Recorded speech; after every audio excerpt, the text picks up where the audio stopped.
What's up, guys?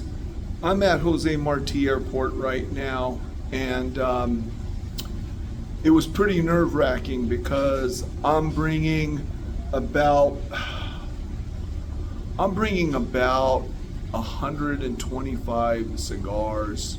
Actually, check that. I'm bringing about 100 with me in total in my carry-on, including my backpack. And I'm pushing the envelope because I also have some cigars, mostly custom rolls and farm rolls, in my check-in suitcases, which typically I've said in the past that you can always bring about 50 each per check-in bag and you never have a problem. This time I pushed it and I went over 100 in each. And but anyway, I got stopped at security because security was telling me that, well, they flagged me because they said, well, you got some in your backpack and then a lot in your carry-on bag. So I was having a discussion. There's a guy that's operating the x-ray machine. He's the one that was flagging it. There was a young girl who was the one who was checking it. So when I opened up everything, they were in basically humidity bags, which I got from the shop at the Comodoro. And so I stuffed those bags full. The girl didn't take them up, count them. She just asked me, how many are in your backpack? And I just said 20. She said, how many are in these bags in your carry-on? And I said, in total, 40. So she said, you only can have 50 in total, and they have to be in a box. And I said, well, what's the difference if they're in a box or if they're in a bag? So, she really couldn't answer me. She was, and she didn't want to bother the guy or distract the guy who was operating the x-ray machine, viewing the stuff passing through. So she's saying, and I said, and I talked to her in Spanish. My Spanish is good enough to speak, to tell her, hey, you know what? I didn't buy these off the street. I said I bought them from the farmers in Pinar del Rio to support them. These are not, cigars that I just bought on the streets of Havana, and I just do it to support the farmers who are, working hard growing tobacco out there. And she says, well, we only allow 50 pieces in a box. And I'm just, I was just saying in Spanish, what's 50 pieces is 50 pieces, whether they're in a box or they're in a bag. The hell's the difference? Of course, she's referring to the brand, right? The labeled stuff. So anyway, I was really paranoid that they're gonna confiscate my shit. And so, you know what? I also am sort of on high alert, sort of a little bit of anxiety because of, the shit that I have in my check-in bags. Now, anyway, make a long story short, she called over a supervisor because she didn't want to argue with me, and I don't really think she understood the rules to begin with.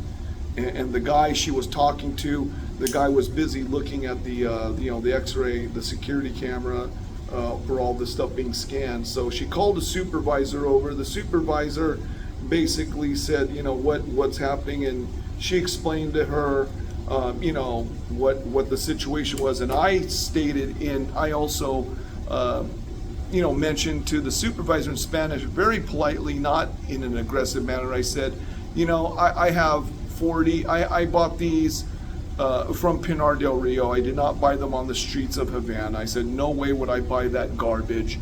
I said, I only buy from the farmers because I support the farmers. And the supervisor, this lady, asked the girl, well, how many pieces does he have in his carry-on, and how many does he have in his backpack? And she's like, 40 in the carry-on and 20 in the backpack. And so it's like 10 over. And she's like, no, that's okay, let him go through. So wow, what a relief, guys, to get these custom rolls and farm rolls through security. That's the big thing. I've heard other stories of guys saying that they brought a shit ton of unbanded, the custom rolls and farm rolls. And power to you, man. I mean, the more you get away, you can bring through. Power to you guys. I'm saying normally, the rule of thumb has always been 50 or 2 bundles in each check-in bag, 1 bundle, or excuse me, 2 bundles in your carry-on bag, so a total of 150. I pushed the envelope this time. Mind you, I still have, 2 hours to wait for my flight to depart. After I got through the security and came down, I was relieved at that point, but I'm also a little bit on edge because I'm just sort of waiting and I'm listening to the PA system to see if they announce my name, to see, because maybe they took the suitcases, my check-ins off. One thing I did, guys, differently is that inside my checked-in bags, on the little zipper pouch, there's usually a cover that you zip closed, and then there's a mesh pouch. I put a bunch of bags with a bunch of toiletries, like lotion, shampoos, toothbrush, toothpaste, stuff like that. A bunch of assorted stuff. And I put a note inside the bag, and so you could see it through the mesh, and I put a note in Spanish saying, "Please take this for your family." And I put a bunch of stuff in there, so it's a bag full of stuff, just to see if they did stop and the x-ray people said, "Hey, we want to check this and open my bags," that they would take that and let it go through. I don't know, I'm still a little bit on eggshells right now because I haven't heard anything, and I think by now they've already scanned the luggage, but until I get on that plane back to California and to the States, I'm not taking anything for granted. So walking on eggshells, or I should say sitting on eggshells right now until the flight departs. But that's the report from this trip from Havana. Can smoke a cigar here at the airport in the VIP salon. Cover charge, entrance charge rates may vary, but you know what? When you have time to kill and you want to smoke a cigar and have a little bit something to eat, it's not the best of airport lounges, but you can smoke in it, which I can say is more than I can say for any of the U.S. airport lounges, because most of them don't have a place to smoke. So I'll let you guys know in the next video and follow up if all my stuff makes it through. All right, catch you guys in the next video. Remember, smoke them if you got them. Leaving Havana, Cuba. We'll see you guys.